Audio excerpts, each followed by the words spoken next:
part of the Press Play Podcast Network. This week 3 and week 4 Cavs on the Break NBA podcast is brought to you by our good friends at DraftKings Sportsbook. And even though this is an NBA podcast, we know Cleveland loves its Browns and the NFL. And the NFL season is going strong, let me tell you. And the DraftKings Sportsbook is hooking new customers up with an offer that's even stronger. If you bet $5 on any game this week, you can score $200 instantly in bonus bets. That's right. Bet $5 for the first time on any game this week, and you can score $200 instantly in bonus bets. And DraftKings isn't stopping there. All customers can take advantage of a sweetener offer every game this October. I'm talking about same game parlays, single plays like yardage over unders, who scores first, and even team bets. I like personally throwing in a couple money line parlays together and see what hits.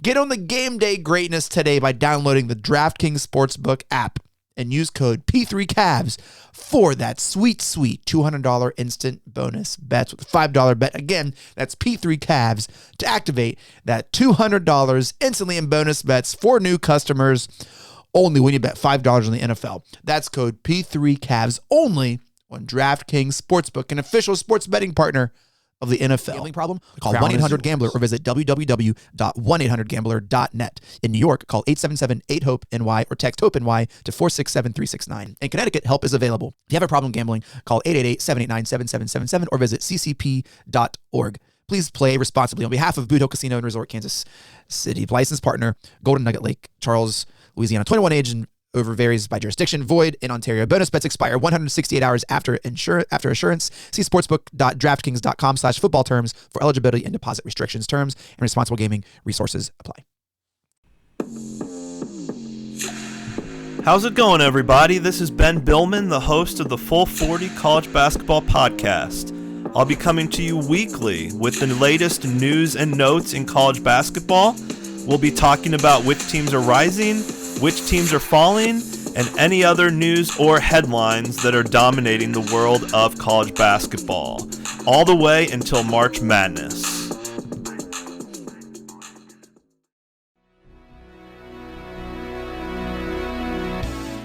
Iguodala to Curry, back to Iguodala, up for the layup, oh, blocked by James! It's over, it's over! Cleveland is a city of champions once again! The Cavaliers are NBA champions! What's good, breakers? That sound means it's time for a Cavs on the Break NBA podcast presented by DraftKings, part of the Press Play Podcast Network. I'm your host, Chase Smith, and with me, he's the NBA writer for HoopsWire.com. He's our Cavs insider on the beat, national NBA writer, Sam Amico. Sam, you're on your way home from the Cavs' disappointing loss to the Portland Trailblazers, who are on, I forgot there for a moment. It was just so devastating. Sam, welcome to Cavs on the Break, man. This is like your 100th appearance. Wow. Do I get some kind of award? Thank you, by the way, for having me for almost 100 episodes or around there. Yeah, this is like 116th episode, and I'm just assuming this is your 100th appearance. So you're already starting off the episode strong, man. Yeah. Okay, good. Well, I'm happy to have been on this long, and I'm really thrilled because, again, John Sabol is here as well. That is true. Again, John Sabol, sports at Fox 8, host of Sabol Brothers on the Baseline podcast right here on the Press Play Podcast Network. John Sabol. John, what's up, baby? Hey, what's good? I wish we had a better thing to talk about than one of the most the most embarrassing Cavs loss of this campaign thus far. Last time we were this upset, the Cavs got kicked out of the playoffs by the Knicks. I'm good. I'm doing well. That's John. That's what it seems. Not only is it just them getting booed off their home court, which they did when they lost, but the response, the tweets, the post, no one is happy in Cavs town. Sam, how are you feeling? Are you happy? Where are you at? Where is your mental state? Because I would love to share mine at some point. I'm a generally happy guy, so I'm happy, but I could see where the Cavs might be, and certainly fans are questioning, what just happened, losing to the Portland Trailblazers, who I think were on a 9-10 game losing streak at one point earlier this year. They came out of it, beat somebody, and then they almost beat Milwaukee in Milwaukee a few nights ago. Really, a couple of bad bounces. They lost to the Bucks in Milwaukee. Then they beat the Indiana Pacers, and now they beat the Cavs. So, I mean, that's no comfort for Cavs fans because this really should have been a schedule loss for the Blazers. But I just think, look, you're going to play bad some nights in the NBA. This was not ideal, and this was not really acceptable to lose to a team that you had down 16 points, and you let the wheels come off, you let them back in the game.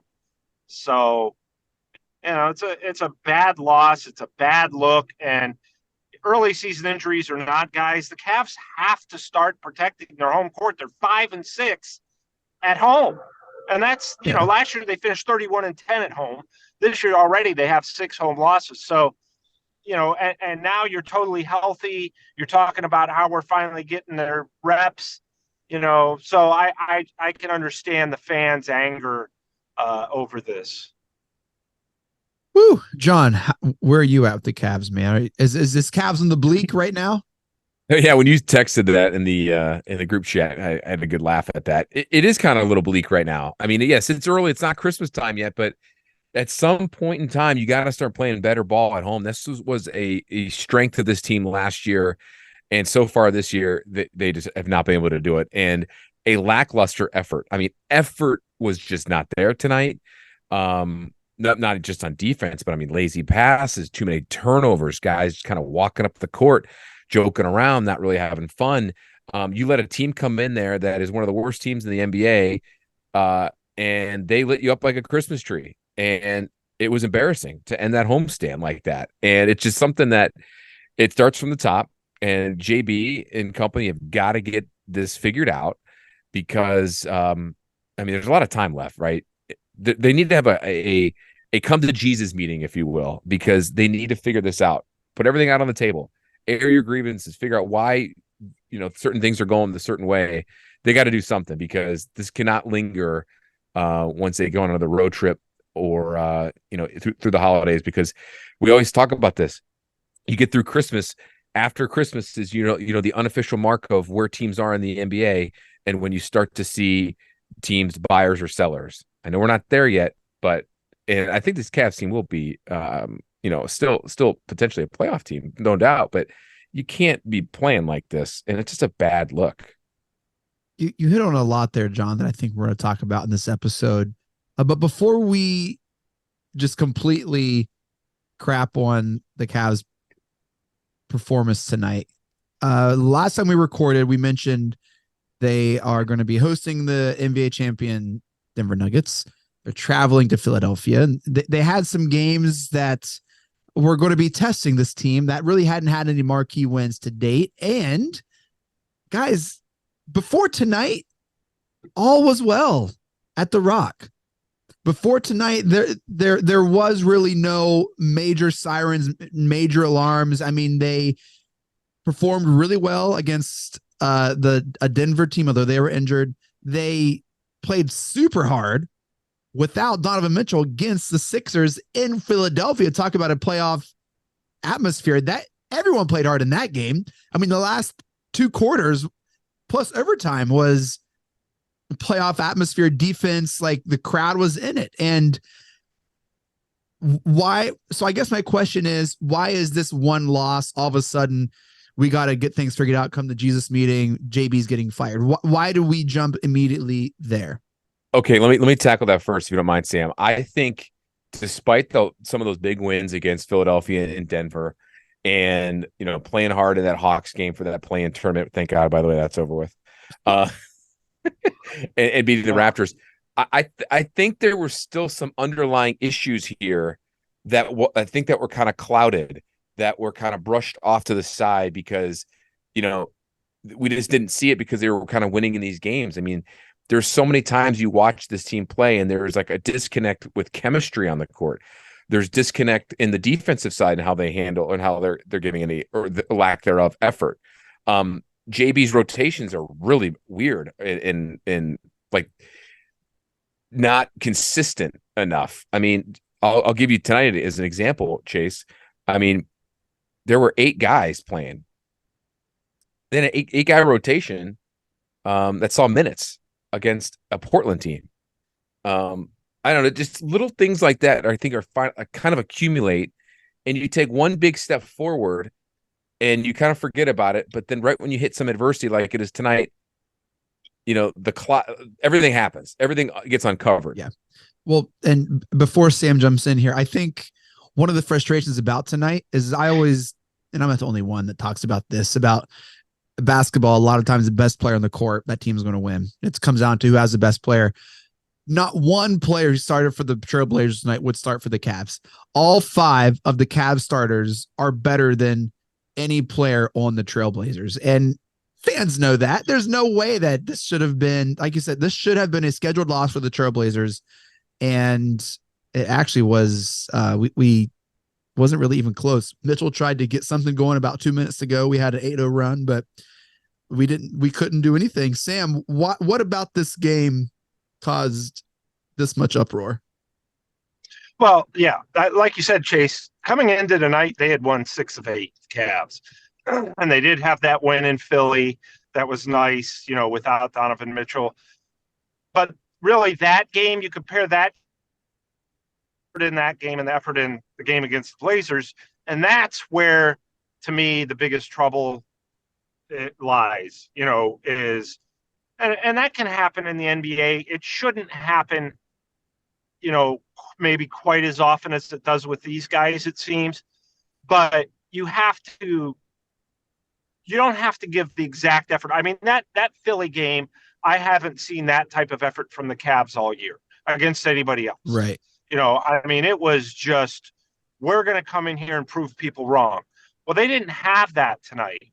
They had, they got up 40-24. When they got up 40-24, Mike Snyder from WTAM looked over at me and was like, well, this one's over. And I was like, yeah, of course it is. I'm going to start writing my story probably.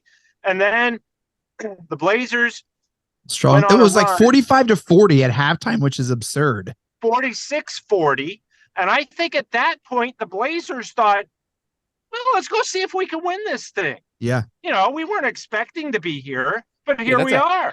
That's a halftime score in the 90s. Yeah, it's bad. Yes, right.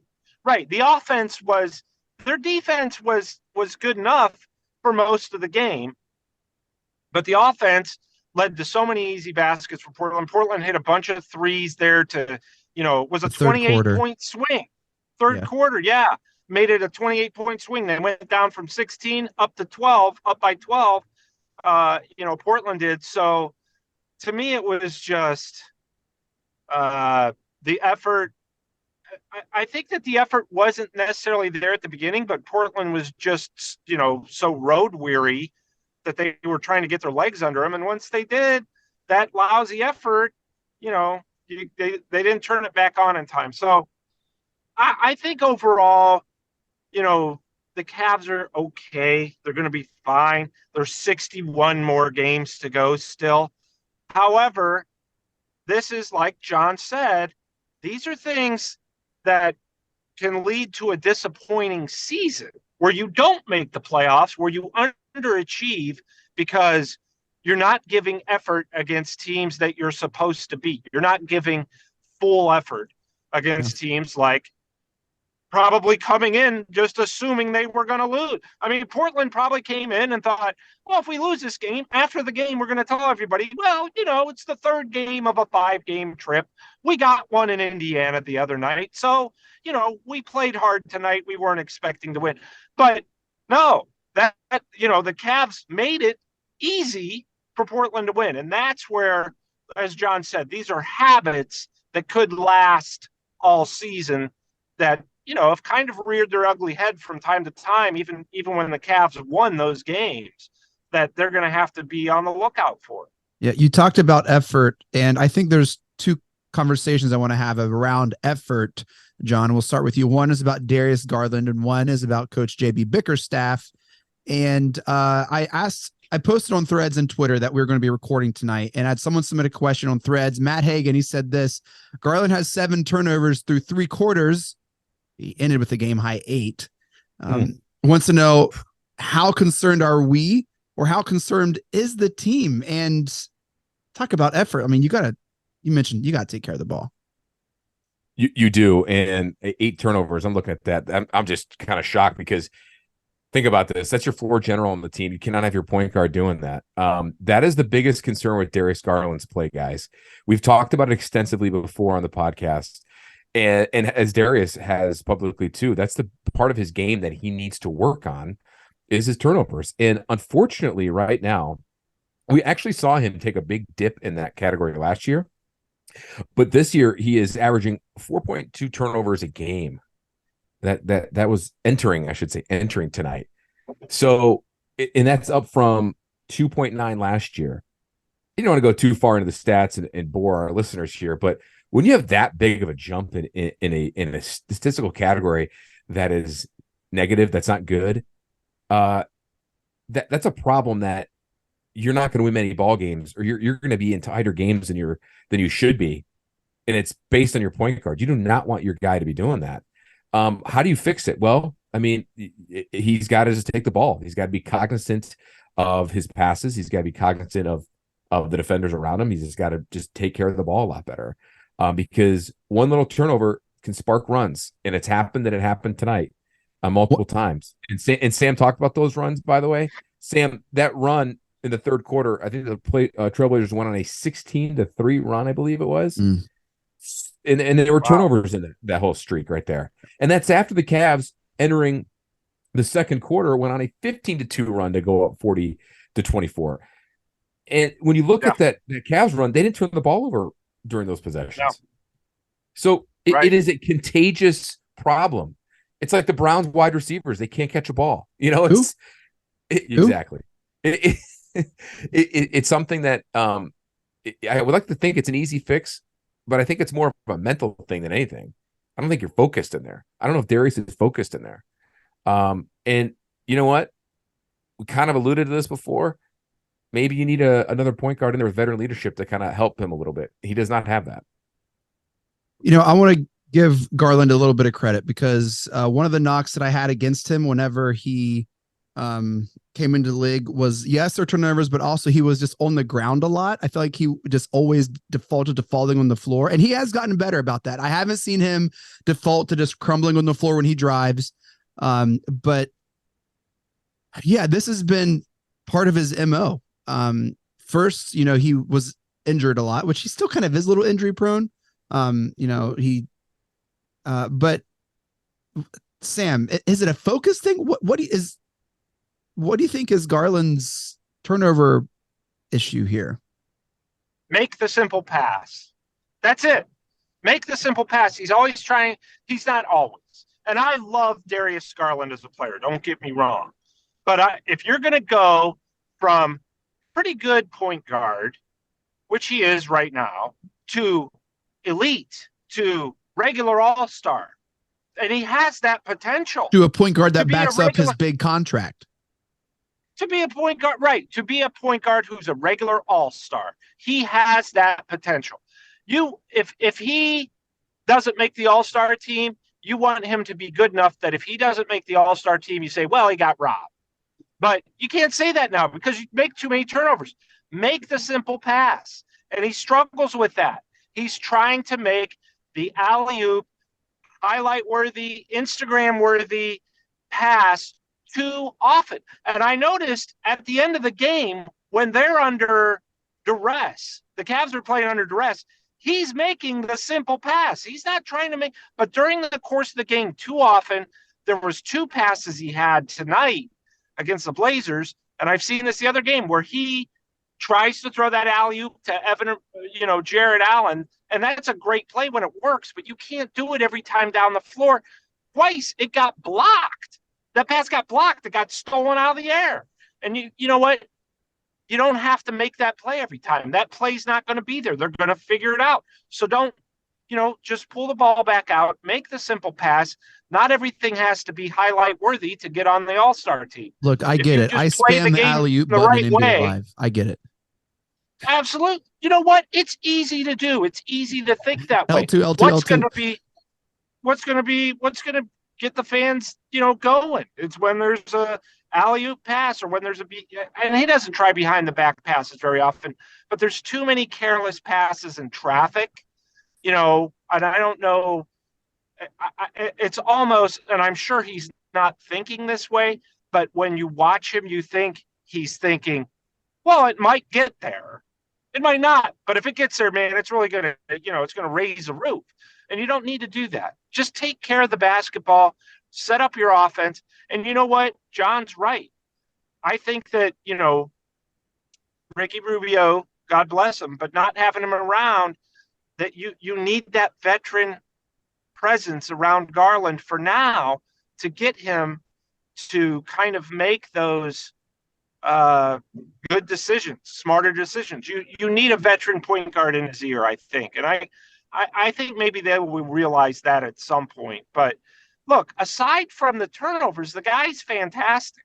But those turnovers are really bogging down not just his credibility, but bogging down the team. And it's unnecessary because it's always the result of a careless pass. It's not an honest mistake. It's being careless with the basketball. And that's where my concern comes in, as these turnovers aren't really coming out of him being aggressive. It's just careless stuff.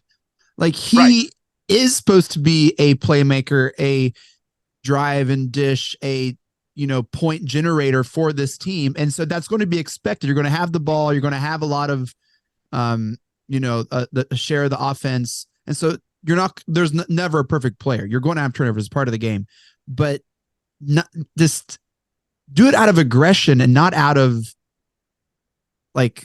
careless showboating. Right. Look, I feel like Malcolm only old Brogdon, farts say showboating. Right. Malcolm Brogdon, who I love as a player, who's like the ultimate, point guard. Consummate point guard. Yeah. He had 5 turnovers tonight. He'll have some games, but they all come within the flow of trying to, he's not trying to do anything flashy. There's not a less flashy guard in the league than Malcolm Brogdon who's effective. And he had 5 turnovers. So it's okay if you do that. Just find ways to make up for it and don't make it a habit. And that's the kind of player he is. So I think that, you could get on a guy for turnovers, which we could always do. But the point is, make other winning plays. If you're turning the ball over and you're being aggressive and it gets turned over or whatever, that's okay. But make other winning plays. And I just feel like Darius has not had a good mix of that enough. He's a better player than this. And I think he knows it. The Cavs know it. They've just got to get it in his head. You've got to handle this, take care of this, because you're going to lose to teams that you should never lose to if you don't take care of the ball. John? Yeah, Malcolm Brogdon, if he was a car, he'd be a Toyota Corolla. Dependable. Absolutely. And always going to get things done. But yeah, that's a good comp, or I should say a good description of how he is. Doesn't get the credit he deserves throughout his career now in the league. But yeah, he's just the new age Mike Conley. It's okay. Less flashy, less athletic, I would say, than Mike Conley, maybe. But yeah, for sure. Yeah. One more point real quick, Chase, before we go to your next topic here. Yeah. The point, the turnover things, when Sam's talking about, you can make these turnovers, but they got to be on smart plays. They have to be, not careless. To me, it's just a lack of focus. And if you don't have that focus during the game, and you're kind of like passing the ball haphazardly, and your defense is already awful, what are you doing in practice? What is the coaching staff doing with you? If there is that big of I don't call it a disconnect, I will call it a regression, then in a bad habit, that is a problem that is hard to resolve, that needs to get resolved. And I'll leave it at that. Yeah, I don't know. I'm not at practice. I think most of the practice is off to people on the beat. But I don't know. It's so, John, are you concerned? I mean, I'm concerned with some of those habits. And we said it the last time we recorded 2 weeks ago. The habits that we're seeing haven't gone away. If anything, they've gotten worse, even though they've won those games. I still think they haven't played their best basketball yet. They have not played consistently enough. Yes, they won 6 of 7 entering the game. I get all that. Maybe there's a different variable in there, and they were really trying harder to get in the play-in tournament, which we saw with the Hawks game, which adds another point to my point, I guess, or another evidence to my point. If you're trying harder and you're focused, then maybe you're not gonna do those bad things you're doing tonight against Portland.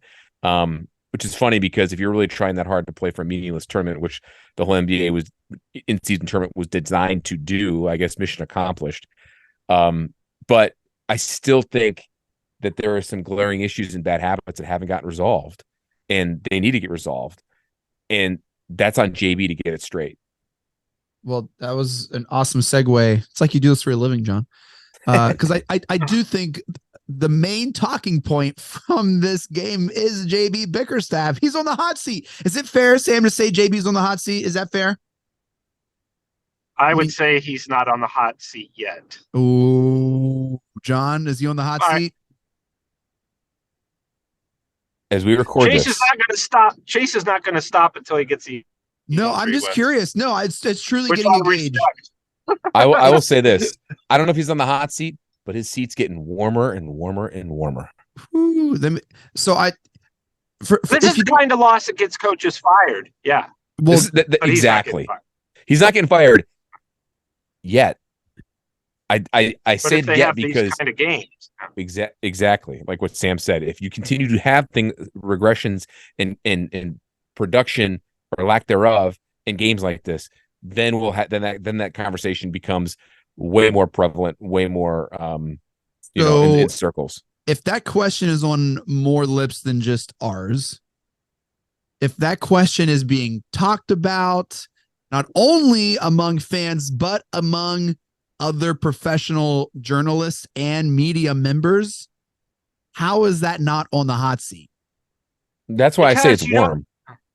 You're not going to fire a coach who's 10-9, who took you to the playoffs last season, and he's 10-9, and you've had so many injuries in the first 7-8 games, maybe first 10 games. You're just not going to do that. And the players like him, and I don't see to me, like, what's so glaring that he need, and who are you going to hire? Who are you going to bring in? Who do you want to replace him? Me. Right. Well, I would be on board with that too. Chase. I know you would, Sam. I don't know if we want to go down that road, Sam, and waste time to talk about that now here after a loss, but I think there's a time and place where we can have that pod of replacing if things spiral out of the control. Look, I think it's kind of putting that panic button too much if we talk about that right now. It was a piss poor showing in the playoffs, and they're going to want a scapegoat. And if they want to do one major swing to keep Mitchell for next, I don't know. I think it is more of an issue than people realize. Guys, there is a team chemistry culture issue going on. Yes. I've mentioned this before. I've tweeted it. I tweeted Hayden Grove tonight after the game, and that is it is a thing. If you watch the team, they just don't look like a team. Players don't enjoy playing with each other. It is evident from watching them. I highlighted the Strus and Tristan Thompson interaction post game a couple weeks ago, and tonight when Strus fouled out, I was watching the game. He fouled out. He didn't acknowledge any player, any coach. He just walked off the court, and I texted this group. I said, hey guys, did Strus just walk immediately to the locker room after his sixth foul? Because the broadcast Bally Sports, they cut away. I don't think it was intentional because they were shooting, because someone was shooting a free throw. Thibault, I think, was shooting a free throw or something. But it was just like, he was just like not wanting to be. Honestly, it was PTSD of LeBron in Boston, just walking off the court and taking his jersey off. I bet Strus took his jersey off in the hallway. I guarantee you he did. That was the walk and the speed that he walked towards the locker room. It's evident. It's evident. If you just watch this team, there are people that play hard, and I don't know. I'm not on the beat. I'm not on the staff. I don't know if you know this. I've played college basketball. John, do you know that? Have I mentioned that before? I have. I do remember you telling me that. Jeremy that, as well as your Jeremy is like IMDb rolling active over career. right now. Sabol and I get together and watch Chase Smith highlights on YouTube. After we start reading his IMDb page. Oh, okay. All right. That was a low that was a low ball shot. Well, since you're making fun of me, let me just continue. Our little Bible college played Coastal Carolina when I was a junior. And we drove down there. We played. We were getting thrashed. We were up by like 40. They were up by 40. And so our coach clears the bench. And so my parents were watching the game on ESPN since it's D1. Like they were having like the live tracker stuff. And so I was in with like the final 3 minutes. Here were my final 3 minutes. 1 foul, 1 turnover, 1 rebound, 1 3-point shot made, 1 assist. Like I was just like all over the place doing stuff. On my turnover, the team, people are actively turning this podcast off right now. Not me, I'm turning it up. Sam's turning it up. I turn the ball over. They're on a break. I don't get out of the way of the dunk. I jump and challenge the attempt. They missed the dunk, but I fouled them and they didn't get the N1. Obviously the Coastal Carolina bench thought it was going to be a massive dunk because I was the shortest guy on the court by maybe a foot. I don't know. But then I got some respect because they dapped me up later. And anyway, so that's my D1 example. There is a team. Does that relate to the Cavs in any way at all? There's a team chemistry issue. Okay. There's a team chemistry issue on the Cavs, and I don't know. I think it's a problem. That's either going to be a player only meeting, which why does that happen all the time in Cleveland? I don't know. Or they're going to do some Christmas party and it's going to fix everything. I don't know, but it's a problem, Sam. It's a problem. I'm not going to, look, I'll tell you what, I was just talking to a guy after the game, another writer, younger writer, and was talking to him about the year that the Cavs lost 26 straight. And I was like, yeah, I was on the beat the year before that, before LeBron left in 2010, 2011. And then the next year. And I said, so I've basically seen it all. And then LeBron comes back, saw the highs, from when he came back. And I would say, look, we tend, and I'm not saying that the three of us are doing this, but we tend to overreact on every moment. Whether, hey, we beat the Cavs, beat the Nuggets at home, or crush the Hawks, or, whatever. We get too high with those. And then we get really low when they lose the home game that they should never lose to the Portland Trail Blazers. And I don't know. I can tell you this. Usually cultures and chemistries aren't really all that great in the NBA. That's all. I don't know about other sports, but these guys, they get along fine. They all go their separate ways after the game, even if they're like, it's not like, when these guys get dressed, when the Cavs won the championship, LeBron wasn't going out to eat with Kevin Love and Kyrie or hanging out with them after the game. Well, maybe they all Kevin have their Love. own lives. No, not really. No, well, doesn't his daughter have like a nickname for Kevin Love?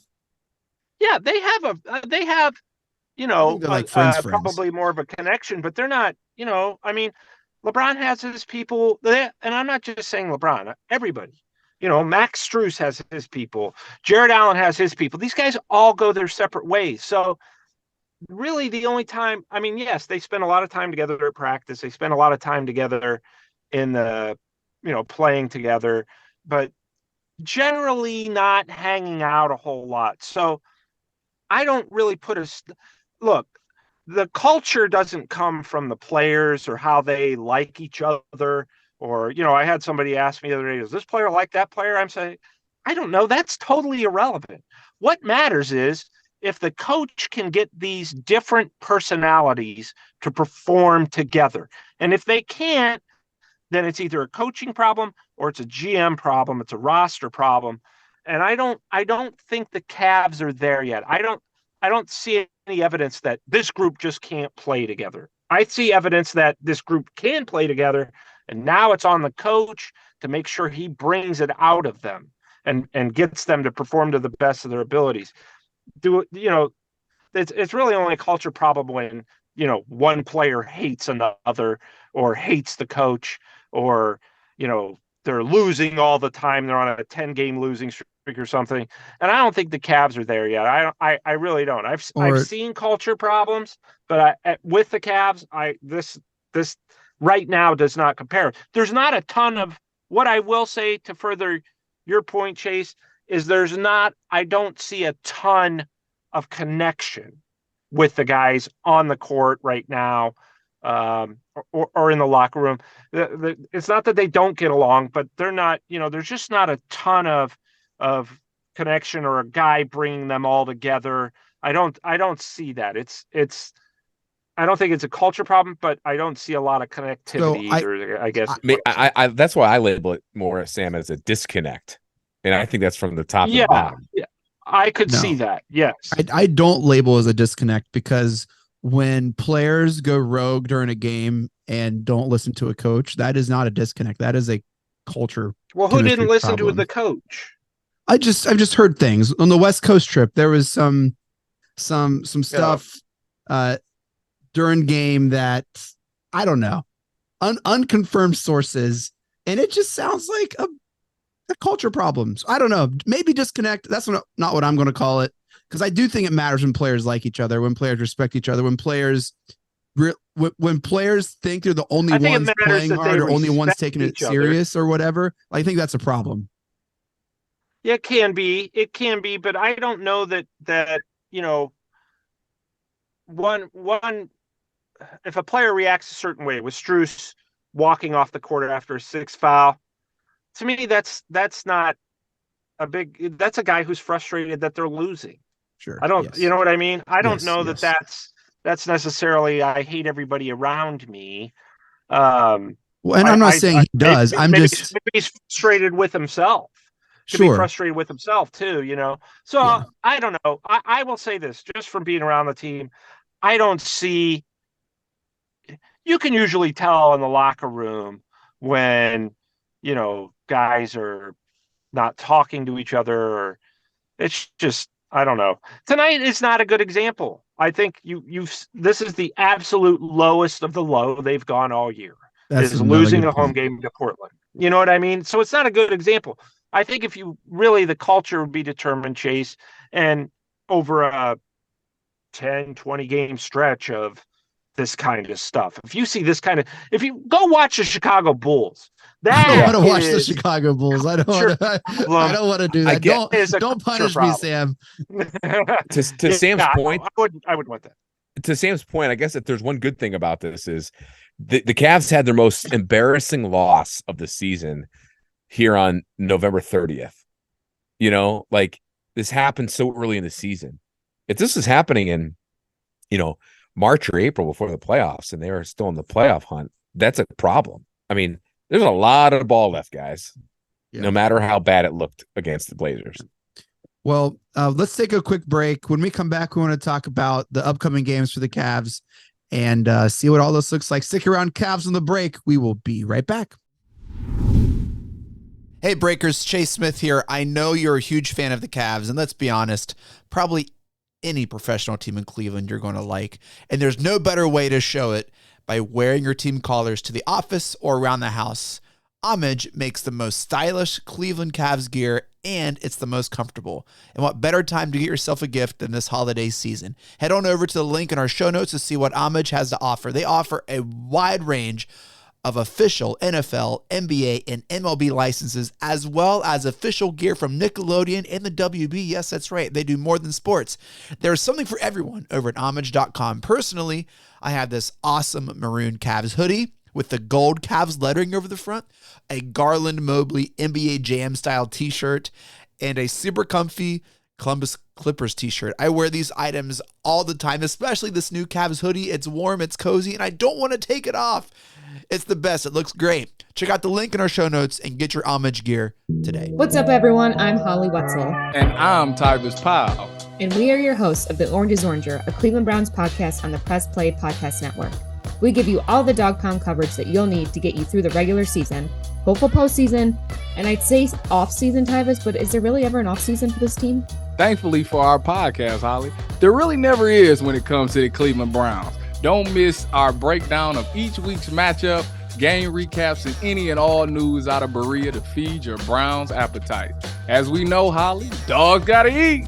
Yes, they do. So hit that subscribe button and never miss an episode of the Orange is Oranger, Cleveland Browns podcast on the Press Play Podcast Network. Looking for new insights on the Cleveland sports scene with a unique side of Cleveland sports history? Then you found the perfect podcast. I'm John Sabol. And I'm Scott Sabol, and we're hosts of the Sabol Brothers on the Baseline podcast, a podcast about Cleveland sports, but not your typical podcast about the land's sports teams. Join us as we embark on a journey of sharing a unique and historical side of Cleveland sports history with the help of some former Cleveland sports stars and other historical figures. All right here on the Sabol Brothers on the Baseline podcast, part of the Press Play Podcast Network. The R&R podcast going to be rocking and rolling with you because football season is underway. College, Ohio State, the Power Fives, the MAC, the Browns. Michael Regai, are you ready to rock and roll with some football? Kenny, I've been ready. This is our time of year. This is what R&R is all about. We're going to be with you every week. Kenny just said it, Browns, NFL, Ohio State centric. So you got to stay with us all fall and winter long here on R&R. That's right. The Regai and Rhoda podcast coming to you here on the Press Play Podcast Network. Subscribe now and don't miss a show.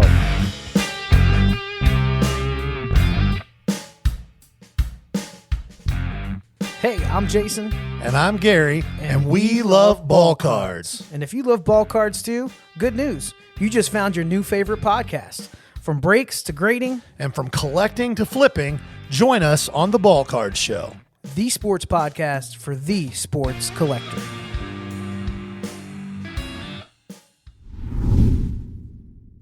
All right, we are back. Cavs on the break. Sam Amico, John Sabol, Chase Smith here. And I wish this could be a more positive podcast. We're trying to not be so bleak and negative, but with a loss like that, just is nasty in your mouth. Home loss against the Trailblazers. Here are what the Cavs schedule looks like over the next couple weeks. They did not make the in-season tournament. And let me explain how that happened. The Cavs had a 3-1 record in their group. Indianapolis, the Pacers were undefeated. And so that left us as 3-1. And we lost to the Knicks in the wild card spot because of point differential. And so that is why we did not make the playoffs, the in-season tournament playoffs, because we had the same record. We lost the tiebreaker, which is point differential, I think just by like 15 or 20 points. Yeah, you know why? Because they didn't give great effort against the Pistons in their one game, and they only beat them by like 8 points. Had they won that game like they should have by like 20 points, they would be going, and then John Sabol would be unhappy because they'd still have to talk about the tournament. I like the tournament. I like it. Then they try to make it up on keeping their reserves in when they're not by 15 against the Hawks late in the game. Well, I honestly think they didn't know at the time of the Pistons. I don't think they understood the point differential then. I don't think anybody did, Sam. I don't think anybody still does. I mean, even after the Hawks game, I mean, you were there. The Cavs were like, "Oh, well, did we win? Did we advance? Like, what's going on?" That's a conversation at a different day. Is why this NBA in-season tournament's dumb. I disagree. I like it. I like it too.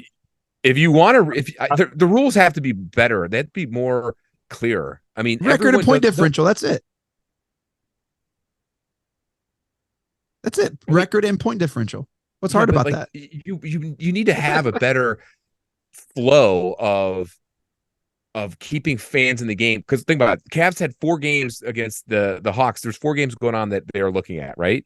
Yep. Celtics, Knicks, Heat. I'm gonna miss another one. Sixers. All of them won, right? Yeah. Knocked them out. Then it came to the point differential. I mean, yeah, it's just like there just needs to be a better flow of the system. Whether that's putting, like, I'm just spitballing here, like a current graphic on the games of like point differential with a bar, or real-time stats, something that makes it more fun. I don't know. I just think it's still lame. You can't. They should put computer screens and we should zoom audience again. That was fun. I think for the bubble and the in-season tournament. Yeah. Well, I like the courts different. You can tell which, like, I like it. I'm a fan. It was great basketball in November. I was excited. I think most fans didn't know the difference, is what I'm gathering from the fans that I know, is that they were just like, what does this mean? Blah, blah, blah. And I spent a lot of time explaining it in my columns, and I felt like I was from a work related standpoint, I feel like I was studying for the finals again. But that's a problem though. That's a problem. If you're taking that long to explain something, then that's a problem. Glad when it ended. I was glad when it ended for the Cavs, because I was I don't have to write about this anymore. But I do like I'm a traditionalist through and through, but I like these goofy courts because I think someday we're going to look back at them and go, remember when they used those crazy courts? And I don't know that they'll last, but I think there's too much complaining about them. But I will tell you this real quick. My absolute favorite, far and away in-season tournament moment. Let's hear it. I don't know if you guys saw this. DeMar DeRozan. I can't remember who they were playing. Did you see this? No. Whoever, it was like the Raptors or somebody. I don't remember. Whatever group they're in. They were playing a game. This is like game 3 of the in-season tournament. And the other team, they're up like 15 with like 25, 30 seconds left, and they're going hard to the hole and dunking it. And then they get a steal off a pass off from the Bulls, and they go in and dunk it again. And DeMar DeRozan turns to their bench. He's like, what are you doing? And they're like trying to explain to him, we got to beat you by so many points. He had no idea. He had no clue. Jeez. And this is like game 3. But it was just, he wasn't like angry looking at them. He's just looking at them in confusion, like, why are you guys doing this? Yeah. You're already up 20. And he had no clue. So the fact that it's new, they're playing on all these crazy courts, I found it highly entertaining. Yeah, I did in the too. Sense there was just so many things that were funny to me about it. And I mean, cool. I mean, who knows? I can't imagine getting excited for the funny doesn't mean excitement or doesn't mean it's good. The courts are okay, fine, but the NBA now has so many different jerseys, so many different anniversaries that to me they all kind of blend together. I mean, some teams have 3 or 4 different courts. It seems like the Cavs have 3 different courts, right? They have one for the regular one, and they have one for the in-season tournament, and then do they have maybe not this? Yeah, I think the city edition stuff. The Miami Heat were mad about their court. Did you hear about that? No. The Miami Heat are, I guess they said something to the league. Their Cavs regular court that they always use, it might be the only one in the league that's left like this, is a few inches up. Like when you sit down, it's up, it's raised. Mm-hmm. And the Heat felt that was dangerous and mentioned it, I believe, to the league. And then, somebody asked JB about it, and he said, "Well, what can I do?" But yeah, it really is. It's raised up quite a bit, and I think it's the only one left in the league that way. Well, the Cavs normal court's raised. That's what I'm saying. It wasn't the play-in court. This is a normal court that I'm talking about. The regular court that they always use. Oh, Miami raised up off the floor. Oh, I got you. No, the Cavs is, but Miami complained about it. Why are they complaining about it? Everyone's confused, so we should just move on. Hold on. The Cavs have been playing on a raised court for like 15 years. They just realized it? They just complained about it. Somebody fell off of it. Somebody fell off of it, and well, I'll explain my theory on that after we finish the episode, because I got a theory about that. Anyway, about over the next couple court. weeks, the Cavs don't play again until Saturday because of the in-season tournament, and then they don't play again until Wednesday because of the in-season tournament. So here we go. They're going to finish Slate 6, Week 6, in Detroit at 7 p.m. And let me tell you, the Twitter will be on fire if the Cavs lose that game. It's a dangerous game. Dangerous game. The 7th, Wednesday, December 6th, we host the Magic. I love the Magic. Let me just say that, at the Rock. And then we're in Miami, December 8th, Friday, for the Heat, 8 p.m. And then here in a week and a half or so, Monday, December 11th, we're in Orlando for the Magic again. And then we travel to Boston for 2 straight away games in Boston, Tuesday the 12th and the 14th. Woo! What a next couple weeks here for the Cavs. Sam, is it possible if we lose every game that Bickerstaff is fired before Christmas? Gosh, I get no. For me, it's always, how do you lose? How do you, did you look bad? Did you lose by 1? Did you lose in overtime? Did you give a great showing in Boston but got injuries? Or I think there's so many factors in that. All things, say everything's the way it is right now and they lose all those games, I don't think you could fire them. I just don't. I think this will go off the rails quick. I think this could. If you lose to Detroit, who's lost 17 in a row, yeah. If you lose to them and then you lose Orlando at home, Miami, Boston, Orlando on the road, I don't know that he gets fired, but I'm going to have to answer a lot more reader email or DMs or whatever about why he still has a job, and I'll have a harder time, sticking up for him in that situation. So I don't think that will happen with the Cavs, but who knows? Who knows with this team? This schedule is pretty intimidating for a team struggling to find any type of chemistry after a rough loss like that. Well, I guess the only saving grace is that you've got the worst team in the league coming up here, Detroit. So, yes. I mean, you lose that game. Oof. Oh, man. We might have to do emergency recording if we lose that game. You might have to. I mean, you do the Florida swing, Orlando, Miami, you're back again against Orlando. Orlando's playing great ball right now. I think we haven't talked about them at all yet this season, but it's not Magic on the break.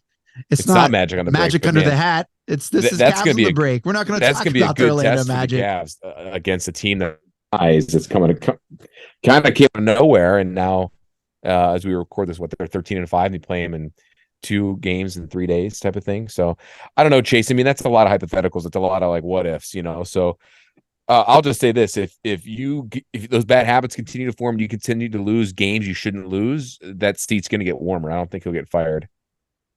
Yeah, I will say this: if the Cavs had played with the feistiness that Chase is displaying tonight, would have been a whole different story. Hey, the Cavs know my number. You know who else knows my number? John and Sam. Thank you so much for joining this episode of Cavs on the Break. That does it. This is it. Thank you all for downloading and listening as well. Shouts to the Press Play Podcast Network for making this possible. Make sure to follow us on Twitter at Cavs on the Break. We always follow back. Shouts to DraftKings. You can download that app now and use code P3Cavs to sign up. New customers can take home $200 in bonus bets instantly just for betting $5. That's code P3Cavs only for new customers on DraftKings who sign up using our code on DraftKings Sportsbook, an official sports betting partner of the NBA. The crown is yours. You can also follow Sam on Twitter at Amico Hoops. Catch all of his works and writings at hoopswire.com and at Wire Hoops. You can follow John on Twitter at John_Sabol. And I have to ask, who wins the Junkyard Dog Award for this episode? What do you guys think? I vote Chase. Oh, go ahead. Okay, listen. I was going to say John because he seemed to keep his head and his wits about him. And more importantly than that, I don't think he's won it yet. The season. Yeah. Okay. Wow. And my obvious choice would have been Chase because he was totally he was a junkyard dog tonight. very feisty, not afraid to call us out when he didn't like our opinions, rooted on the in-season tournament. But I also think, hey, John kept his wits about him, kept perspective, and it's going to deserve it at some point. We might as well give it to him now, get it out of the way. That's just my own feeling. Man, I don't even know. So you kind of like voted for both. I don't even know. Like I feel insulted, Sam. You just like John by a whisker. John by a whisker is my vote. I'll take the Junkyard Dog chain. I'll put it on right now. All right, John. Congratulations, Junkyard Dog Gore, for this episode. John Sabol, final thoughts. No matter how bad this game and effort was, we've still got a long way to go. Let's see how they respond. Through adversity can come strength. And let's see where this true character of this ball club is, guys. We got a long way to go. It's going to be, I still think it's going to be a successful season. I want to see how they respond more than anything. And they'll start coming up here against the Detroit Pistons. All right. Mike Breen, take us out. Congratulations, Cleveland. Your decades-long wait is finally over. The Cavaliers are NBA champions.